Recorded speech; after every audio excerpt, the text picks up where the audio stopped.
Hi, it's Congresswoman Jan Schakowsky, and I'm back with my plans and pans. Well, we got some good news on the issue of reproductive rights.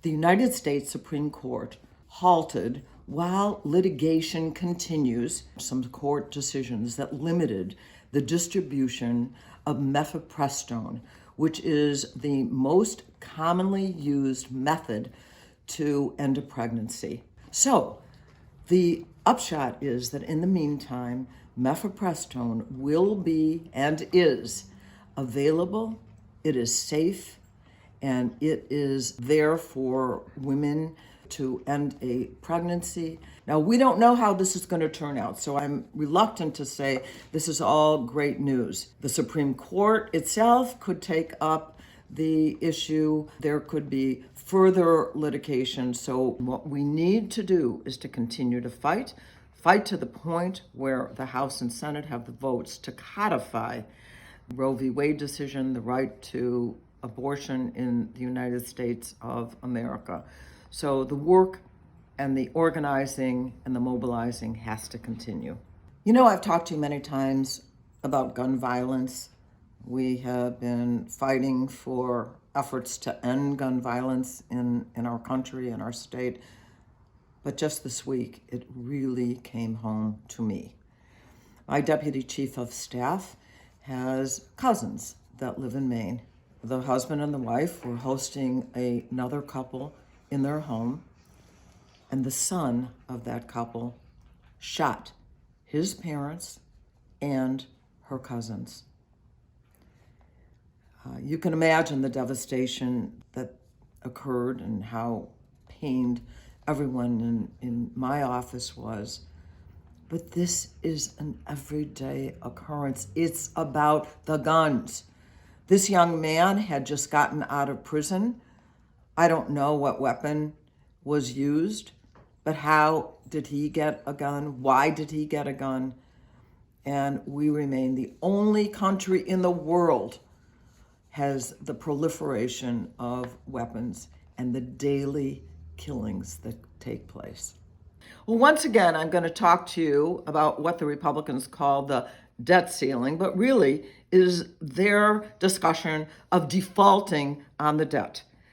The Constitution itself says that we have an obligation to protect the full faith and credit of the United States and pay our bills that have already been incurred, agreed upon.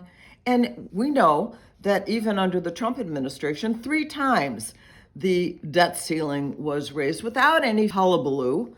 Now we have seen what Kevin McCarthy, the Speaker of the House, has laid out for the American people to hold the economy hostage.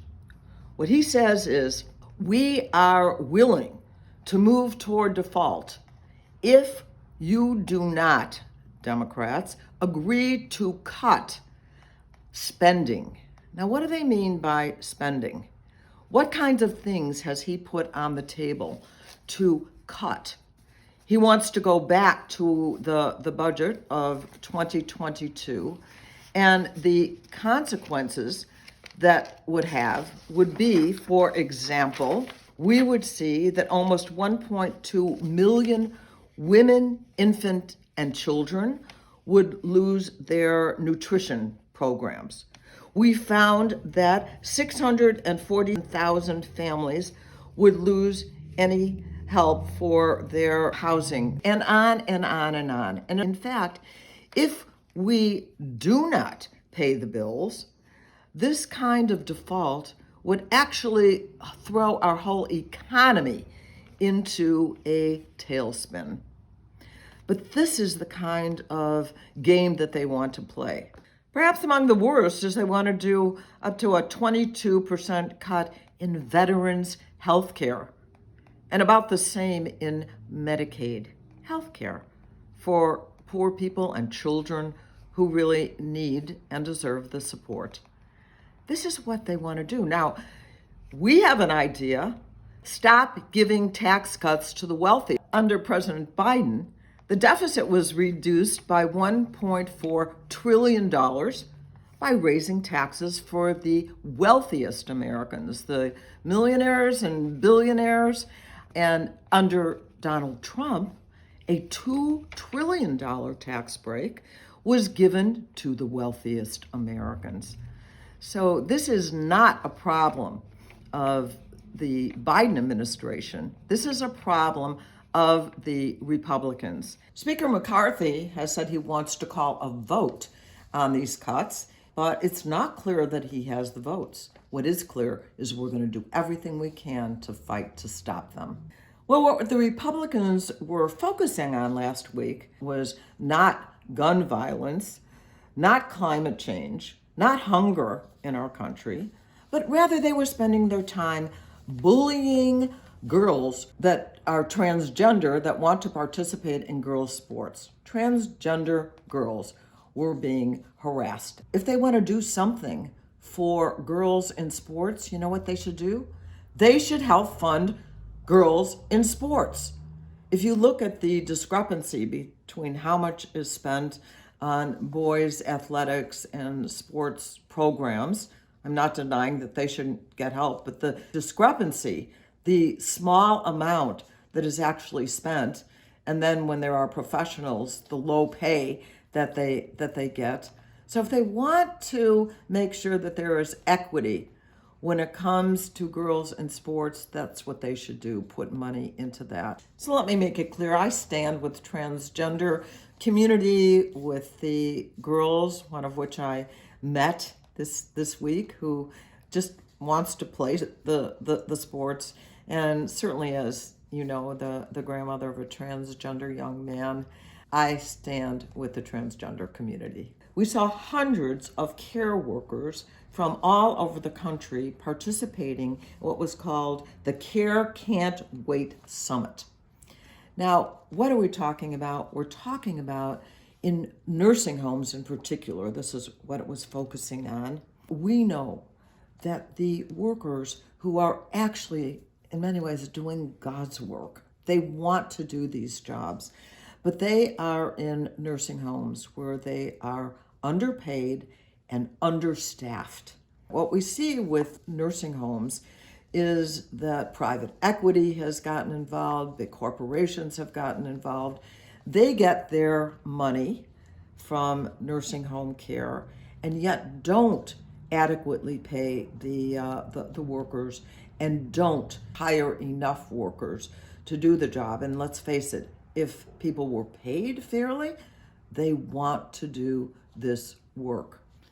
I want to just point out that 90% of these workers are women, 58% are people of color, 38% are Black, 21% are immigrants.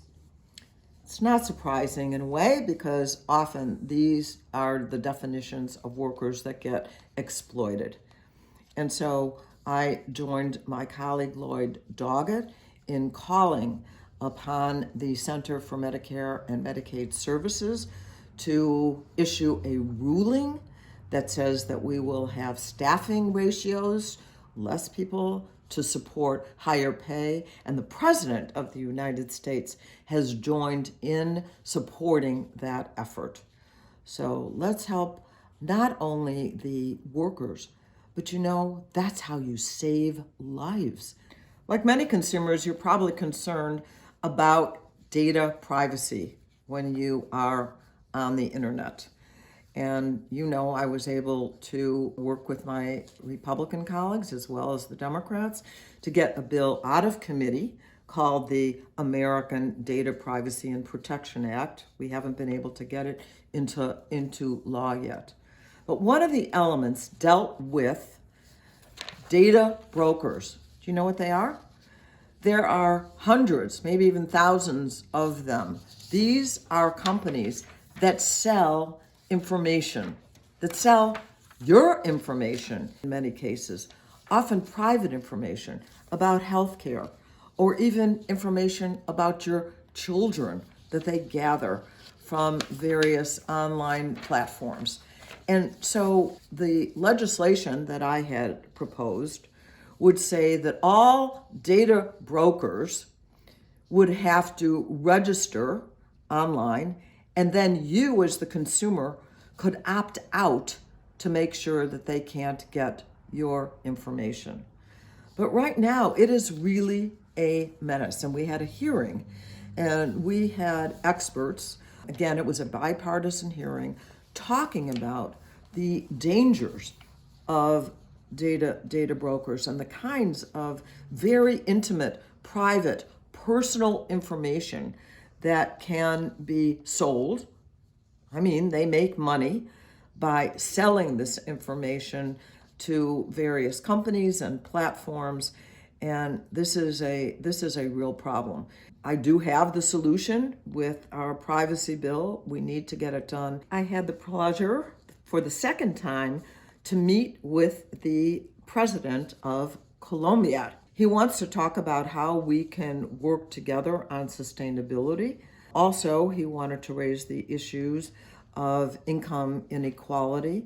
I thought it was an interesting fact that I hadn't really known before, that there are 3 families in the United States, families of Bill Gates and Warren Buffett and Jeff Bezos, who have as much wealth as half of the population in the United States of America. So it's not just Colombia, it is us too. And the issue of income inequality and wealth inequality is a real problem in many places around the world, but I think United States, among the industrialized country, is the worst. This week we commemorated what we call Yom Hashoah. That is the commemoration of the Jews that were killed in the Holocaust.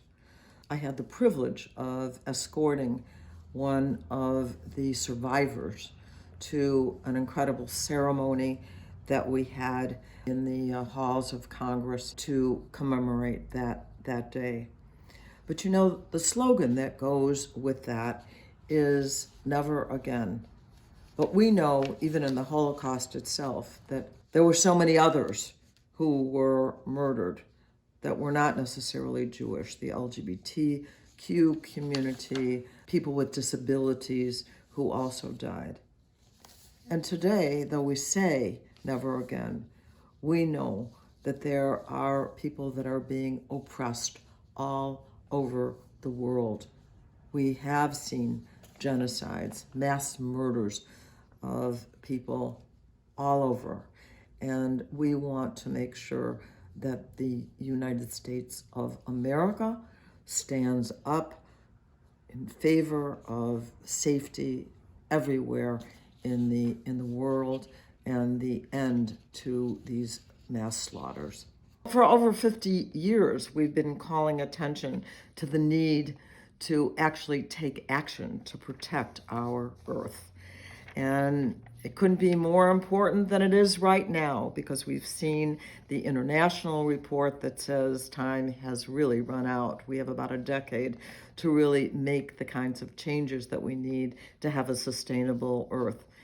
We can also be proud, though, that the president, Joe Biden, has addressed more money to climate change, to ending the disasters of climate change than we have ever seen before in history, more than any other country in the world has done.